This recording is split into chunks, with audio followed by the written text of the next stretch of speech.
Well, I would say to the claim that we are not qualified to do this, I would say you're right. We're not.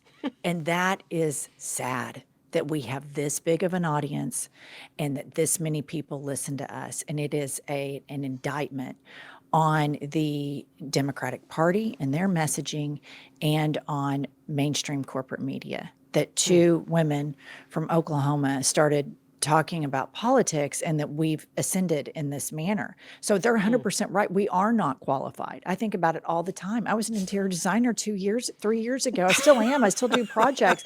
It's like, this is crazy. But I've always been a die-hard political junkie. Hello, hello. I'm Brittany Luse, and you're listening to It's Been a Minute from NPR, a show about what's going on in culture and why it doesn't happen by accident. The I've Had It podcast, co-hosted by Jennifer Welch and Angie Pumps Sullivan, started as a place for the two former Bravo stars to let loose and get out their petty frustrations. But over time, I've Had It and its sister podcast, IHIP News, have morphed into a political battleground. And Welch and Sullivan have amassed quite an audience in the process. Videos for IHIP News, which now publishes 7 days a week, often multiple times per day, regularly get hundreds of thousands of views. And across all their platforms, Welch and Sullivan have millions of followers. And as their show has grown and changed, so have their politics, moving from conservative or liberal over to progressivism. So how did they go from trash-talking BFFs to formidable political commentators? Well, you'll have to stay tuned to hear that story. On today's show, Jennifer Welch and Angie Sullivan join us to dish about their personal political journeys, why they think some women are leaving the right, and why the Democrats are struggling to unify their base. And just to be clear, I am asking Jennifer and Angie to share their opinions with me because they offer a view in how many women in this country are understanding and reacting to this political moment. Angie, Jennifer, welcome to It's Been a Minute. Thank you Thank for having you. us. Oh, it's my pleasure. It's my pleasure. And for me, spiritually, at least on my end, this feels like it's been a long time coming. I have actually been, I have kept up with y'all's show for a long time, like through all of the iterations. So this is really exciting. I first became familiar with y'all's show when you were, I think it was actually you specifically, Angie, you were talking about smoking in your car in the school pickup or drop off line and being Yes. judged by the other mothers. And and so I was locked in from that point. I heard that and I was like, oh, this is interesting. But I mean, the kinds of things that you all talk about have changed a lot over time. I mean, you have become a seriously contentious political media force. I don't know. I wonder, like, what was the moment that you decided to shift gears in terms of what the show would be about? Well, I think it was kind of organic. I have always been very overtly political. And so, even in those early episodes when we're talking more about, Angie smoking or gender reveal parties, you will Mm-hmm. hear me Mm, throw daggers about the Republican Party or about Trump or, the former president, George W. Bush. I can't help mm-hmm. myself. And then when it became evident that Trump was running again and he was going to be the nominee, Mm, I lived in Oklahoma City at the time where Angie is now. And when mm-hmm. you live in a red state surrounded by the damage that MAGA and or Republican supermajorities could do, you can't help but speak out. I have always Hmm. wanted to right wrongs when I see injustice. And so when you could see that this guy's going to run again and he should be in prison, I mean, I just don't think we could help ourselves but to speak out. What about you, Angie? Well, I wasn't that interested in politics. I just never paid it that much attention. I mean, I grew up in a very Republican family. They're still MAGA. So I was a registered Republican, but I didn't always vote Mm-hmm. Republican. Like I thought Bill Clinton was cool because he played the saxophone. It was more about his personality and charisma than like Yeah. policy. And then when Trump came on the scene, I couldn't believe that they weren't taking his phone with all this tweeting because I thought he was drunk. So I called Jennifer and I was like, why are his aides not taking his phone when he starts posting all this crazy shit? And she was like, oh, no, no, no. That's what he does all the time. And so then she referred me to some like different networks and different commentators Mm-hmm. about politics. And then I just went ass deep. I just loved it from that point forward. Interesting. So I mean, it sounds like you like both of you being two friends who don't necessarily share the same exact interest in politics, at least to begin with, you didn't. But having these conversations with each other, like, having both of your politics sort of change over the course of making this show, it's kind of in line with, I think, how a lot of people come to politics and how a lot of people's politics change is actually through engaging with the people in their lives, having conversations, and kind of observing the world around them. We're all sort of, I think, changeable in that way to a certain degree, which makes me wonder, though, like, I don't know. I imagine that you had one kind of audience, or perhaps you had one kind of audience when the show started. I imagine that audience, I mean, I know it's a lot bigger, but I imagine it's quite different now. Or maybe not. Like, who's actually listening to your show? Like, what kind of people? Well, you're right that there was a shift. So when we were talking about, complaining about everyday grievances, things we've had it Mm-hmm. with, Mm-hmm. I think that attracted a bipartisan crowd. And then we started talking about politics. There was a white woman meltdown in the comment section of a lot of women that What thought did that look like? Yeah. you I'm girls just, you said shouldn't what? you Yeah, shouldn't go ahead. talk about politics. You just need to talk about other stuff. I'm unfollowing you. This narcissism that you need to curate your podcast for me. I don't Hmm. like the direction you're going in. And there was a heartbreak hotel period. But I'm so feisty politically and always have been. I was like, this just means we need to talk about it all the more. And so when we didn't follow in line with what they wanted to, with what these Mm-hmm. women were used to the world doing, curating, to their sensitivities, then, people realize, oh, they actually believe in something. And I think that's the Hmm.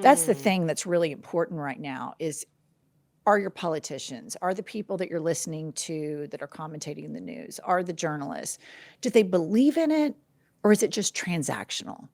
And, this is something we very, very, very much believe in. I mean, for years, I've fought so hard in the state of Oklahoma for LGBTQ plus rights and hosted many, many, many a fundraiser for a losing Democratic candidate. I mean, talk Hmm. about heartbreak hotel, trying to be a Democrat in a red state and hosting all these political parties. Um, but the audience we have now is diverse. They're young, they're Hmm. all different skin colors, they're queer, they're straight. I think you mentioned before that your husband might dabble in listening. I love a straight man Yes. listener, that's great. So it's crazy. We have boomers, Gen Xers, millennials, Gen Zers. I'll be on the streets in New York and somebody that couldn't be a day over 20 is like, oh my God, Jennifer Welch, I love your podcast. And it's like, wow. I mean, it's crazy. So the reach and the audience is really insane. Yeah. I wonder, I mean, as you are kind of like I said, continuing to develop in your politics, learning out loud, I mean, and growing, amassing this huge, diverse audience. I mean, thinking about your journey specifically, Angie, like you are coming from this conservative background, conservative Christian background, where you mentioned a lot of your family is still MAGA. Um, you're learning and kind of changing and growing in public. Like, what has that experience been like? Well, obviously it wasn't overnight, like just when the podcast started. It was, Right. long before that. But what I will say is that because I had this indoctrinated white privilege, you're special, it's okay for you to judge people. It's okay for you to vote in a way that only affects you and not think about other people unless it touches your life, then it's not important and you don't have to worry about that. That's kind of where I was as a young adult. Mm-hmm. And so how I feel about it is I've evolved politically over time. Mm-hmm. But because I did vote only for myself in my early adulthood, I Mm-hmm. feel like it's incumbent upon me now that I see the lack of empathy, the injustice, the discrimination, the homophobia, the racism, that I have to speak up about that as kind of an amends because I wasn't clued in, nor did I give much thought to how my vote was affecting other people. And so that's why, for me, it's important to kind of make amends for that publicly. I wonder. There's been, I mean, as you all know, there's been a focus on how white American women vote more broadly in our presidential elections. I think specifically 2016, 2020, and 2024, a lot of attention has been on how white women are voting, who they're voting for, and why. But something that I've seen bubbling up in the past month or so is news stories unpacking how a certain kind of white woman is leaving the right in an uproar.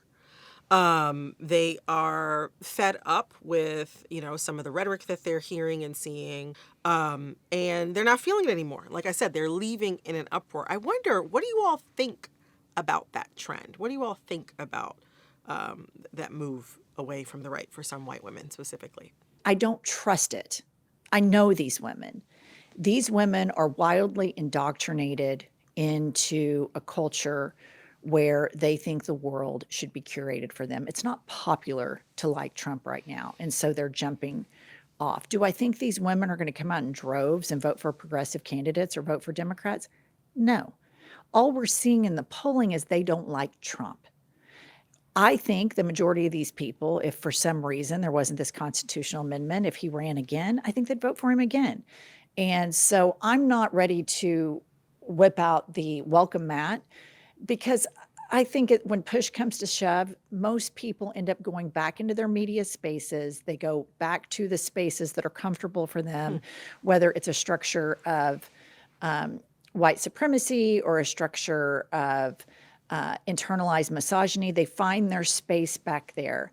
And so I don't think this is that newsworthy. I think when you have an unpopular president that's wrecked the economy, that's a compulsive liar, that has got us into a war, the approval ratings plummet. Now, I hope I'm wrong. I hope in the next election all of these women vote for Democrats, but I'm not buying it. What do you think, Angie?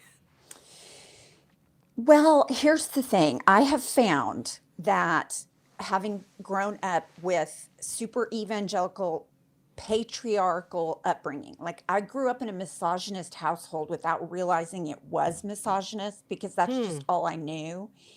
And so I think so oftentimes women don't realize they're contributing to the patriarchy because of their actions and votes and the acquiescence of behaviors and comments. I didn't.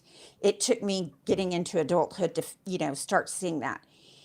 So I would like to think that these women will get it, but I think when you're super indoctrinated and that's all you know, it makes it harder.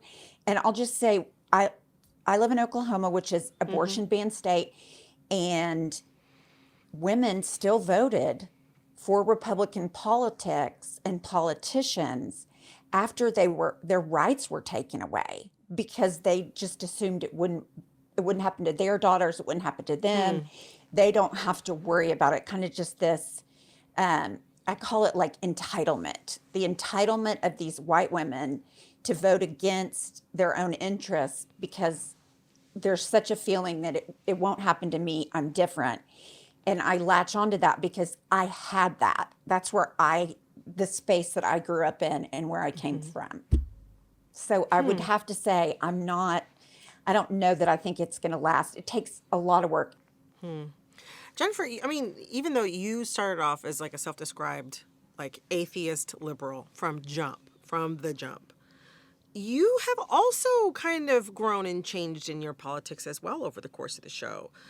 You've gone from being like, I think, self-described liberal to what seems like, I think to many people, a pretty staunch progressive.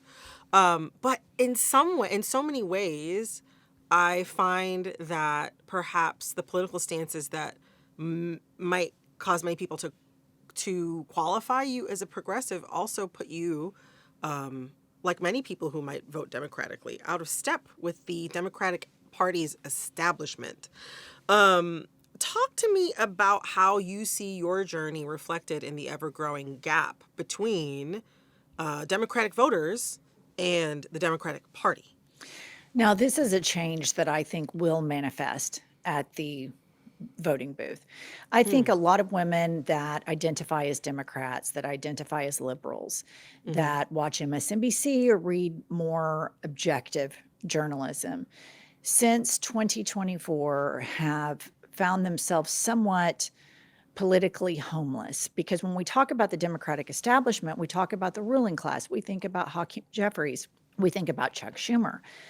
So when Kamala lost, obviously it was devastating, sad, all the horrible things that we all experienced. I was like, okay, where's the opposition?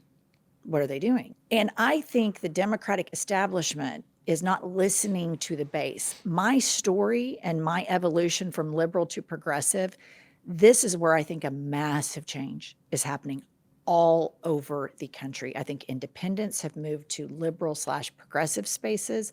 I think liberals have moved more into progressive spaces. And so there is a mass shift in the way they are supporting different candidates. Look no further than what happened in New York City with Zoran Mamdani. Took on billionaires, took on the establishment, beat Andrew Cuomo twice. The billionaire bedwetting that happened all over Twitter, we're all going to move. This is terrible. It's, it's all talk, all cat, no hattle, as we say in Oklahoma. And my shift is this is something that I think is super important, Brittany, for people to understand. The aforementioned working class women that are, disenchanted with Trump or not approving of Trump's performance, they would view me where I was 2 years ago politically and where I am now is the exact same thing. She's a socialist, communist, liberal. Right. The average voter does not distinguish who's a liberal, who is a progressive. They don't know what the difference is. Here's a You're prime thinking about it like on one side of the aisle or the other. Exactly. Side of the aisle. I was at a party last year when my son was playing basketball, and this was in Oklahoma. And this guy is from rural Oklahoma, and his kid went to school. And he was like, "Yeah, so like, how liberal are you? Are you like Obama liberal?" And I'm like, "A little further to the left." He goes, "Left of Obama." They can't even imagine that Obama is a centrist, that he's center left. Yeah. And this is the problem that happens in democratic spaces. We get in these, contests over progressivism versus liberalism and all of this. And for the average voter, they don't see any distinguishing factor in that. For me personally, it is who is funding this fascism. And these people cannot be funding our politicians too.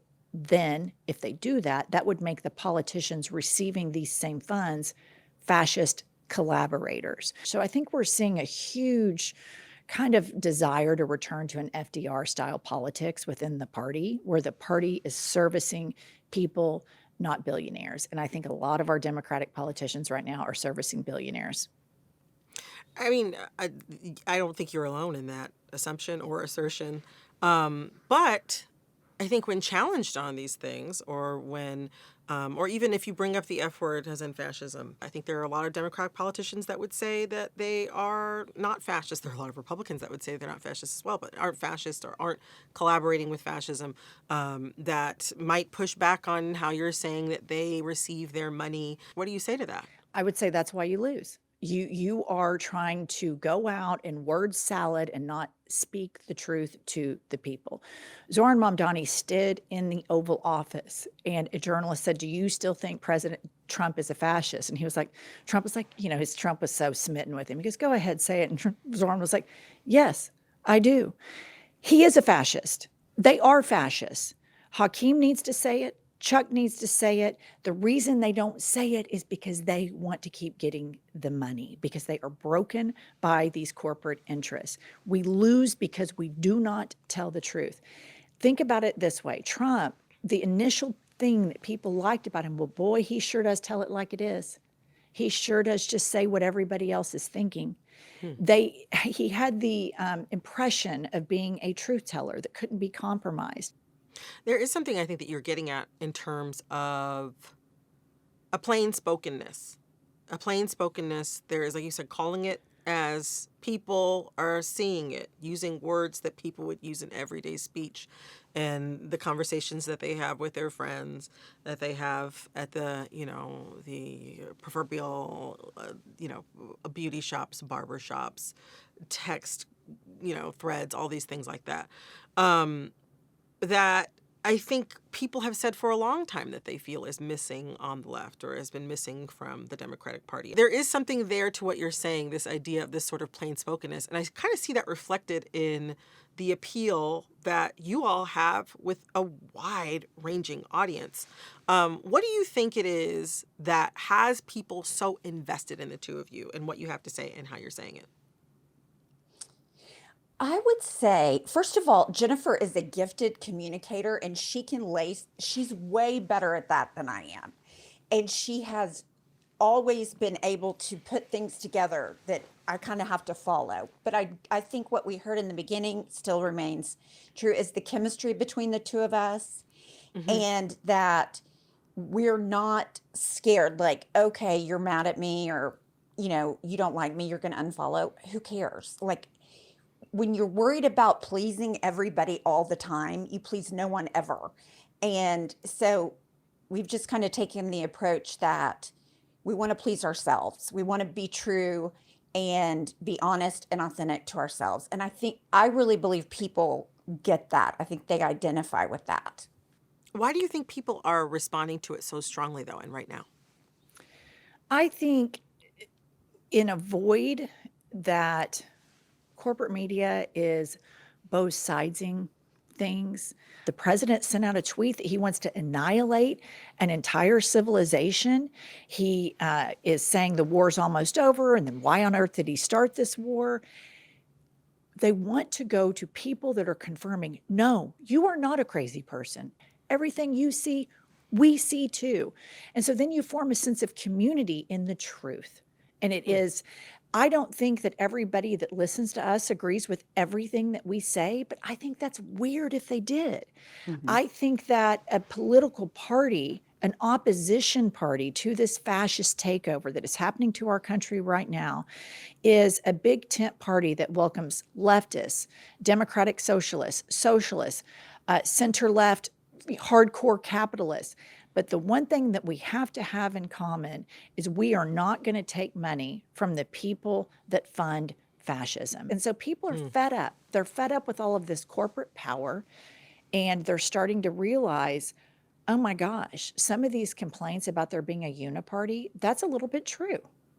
And so I think people are drawn to truth tellers. And my opinion on everything is not always 100% spot on, but I think in our community, you probably get 75, 85% consensus. And then whatever people don't agree on, we duke it, it's duked out in the comment section or whatever. But I think that there's a thirst and a desire for people that confirm for you the crazy crap that you're seeing, you are in fact seeing it. Now, I mean, you all have been very forthright on your show in terms of criticizing politicians that you feel, I mean, even in this conversation, you have been very forthright in terms of criticizing politicians that you feel are not living up to their posts, are not doing their jobs, are doing things that you feel are unethical, or things that you feel like don't match up with their publicly stated values. And yet, there are plenty of politicians that you have criticized openly that still appear on your show. I'm thinking about a recent appearance by Jack Schlossberg, who's running for office in New York. He came on your show, and as soon as the conversation turned to, the United States government funding military campaigns on behalf of the Israeli government, or, whether that is in Gaza or Iran, you all asked him questions about it, and his answers were not very well received. They were not very well received by the internet. They were not very well received by you. And I would argue that he or someone on his team could have predicted that.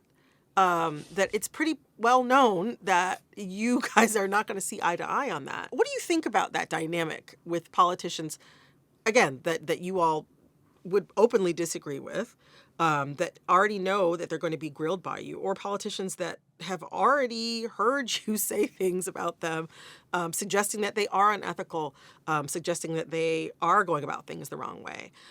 They still come on your show. How do you think, like, what do you think about that? And how do you think that speaks to the power of your platform and the audience that you build? I think it's great. I think that Democrats need to do this over and over and over again. We met Jack Schlossberg on the Kamala Harris reproductive tour bus. We were actively campaigning for her, using our platform to get her women's reproductive freedom message out there. And he was on the bus at the same time we were in Pennsylvania. Really liked him. I still really like him. He reached out, wanted to come on studio. He in New reached York. out. Yeah, a lot of them do. And I thought, great. I researched him. I saw that, and I know that the funding of war crimes in Israel is a huge issue for our audience, as it is for the Democratic base. I saw that he was ambiguous on that in my research of him prior. I think we probably agree on a lot of stuff.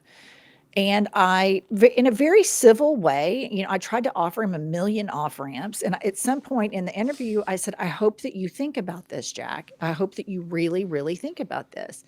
And I think he's made that calculation. But here's the thing. If Jack came on and that made him think and it made him a better candidate, good. I wish that Kamala, when she was running, would have gone in more spaces, because we need to have these politicians go out, not be so risk adverse, not, he believes in what he said. I fundamentally disagree with him on that. Fundamentally disagree. He wants to find the Iron Dome. He thinks there's a big difference between offensive and defensive weapons. These are important conversations to have. This is an important part of the Democratic Party evolving, and all politicians should do it. You cannot just go into spaces where people agree with you. I think it's going to make them better candidates. I think them reading the comment section, their staff reading the comment section, and these are primaries. This is important stuff. I think Democrats should go everywhere, all the time, all at once, whatever that saying is. I always get it wrong. And as much as I disagree with Jack Schlossberg, good on him for taking it and coming in here and sitting down and having a civilized conversation about it. I think that's such an important, healthy part of democracy. I'm wondering also, I mean, that's not the first time or the only time that a politician has gotten in hot water by appearing on your show. I mean, you've had some pretty contentious conversations. I'm thinking about a conversation you had with Rahm Emanuel, a conversation you've had with Cory Booker. Again, these are politicians that you've been very critical of in the past, and yet they still came on your show. And as you said, it's so interesting, which is very interesting to me, that a lot of these politicians are reaching out, which is interesting. It does kind of suggest that they want to have some engagement, a sort of back and forth. And yet I feel like so much of that is missing from like the greater sort of political messaging that I feel like I've seen from a lot of Democratic politicians, almost like an unwillingness to sort of engage. Even I felt like when, I live in New York City, I live in Brooklyn, and watching Zohran Mamdani's campaign kind of coalesce over time from this long shot to then like a pretty clear winner. I remember seeing establishment Democrats in state and local politics almost seeming like it felt a little almost like, I don't know, like there wasn't even a full conflict publicly or full engagement publicly with his campaign. Even if there wasn't even necessarily, even at times I felt like even like a full-throated like, no, I absolutely will not support this person under any circumstances. It felt a little bit like a sort of push and pull that, I don't know, that wasn't the same as the sort of critical engagement that you're talking about having. Yeah, it's really interesting. Like the Cory Booker incident, he reached out. Well, first of all, I would say very pointedly that one of the things I dislike about the Democratic Party is that we do a circular firing squad all the time. Their party, they disagree. There's wild disagreements in the Republican tent, and yet they don't shoot at each other. And we have a really good way of holding up these purity tests that if I agree with you on 95... That's such bullshit.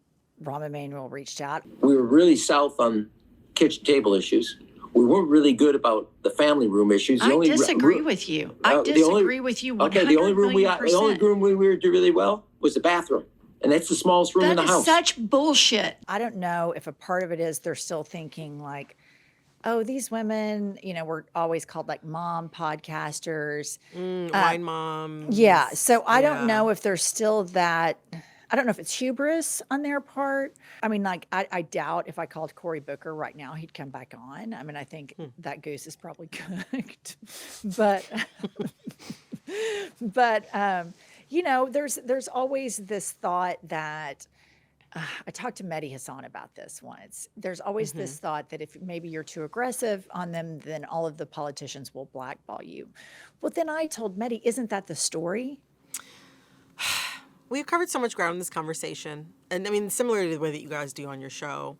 I wonder, I imagine that the same way that you all have amassed this huge audience that's really invested in you, I imagine that there are also people who feel like you are not qualified to be having the conversations that you're having, who think, at the end of the day, these are two women who came to us through Bravo.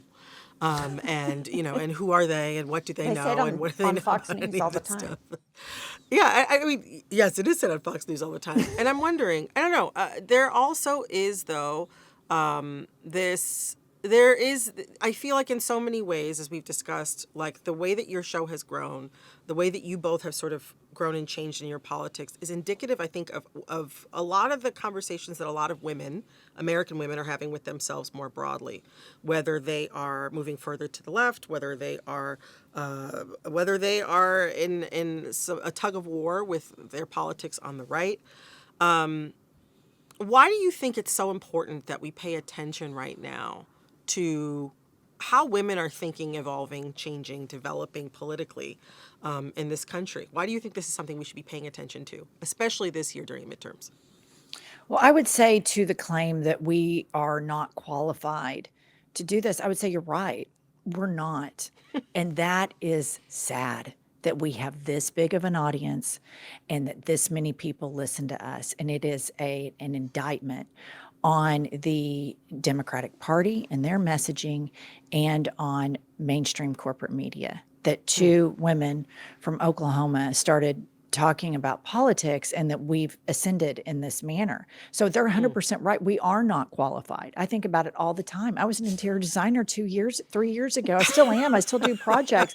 It's like, this is crazy, but I've always been a die-hard political junkie. But it is so important that we listen, and it is so important that we form communities, because that's what we do as a species. Connectedness and engagement and critical thinking and making each other better is so important. And I just want to make this note. It is super important to me. The lesson here in all of this is the Democratic Party does not listen to Black women. And you might think, why are you bringing that up, Jennifer? And I was going to say, why are you? I'll tell you why. I'll tell you why I'm thinking that. The Black women are the base of the Democratic Party.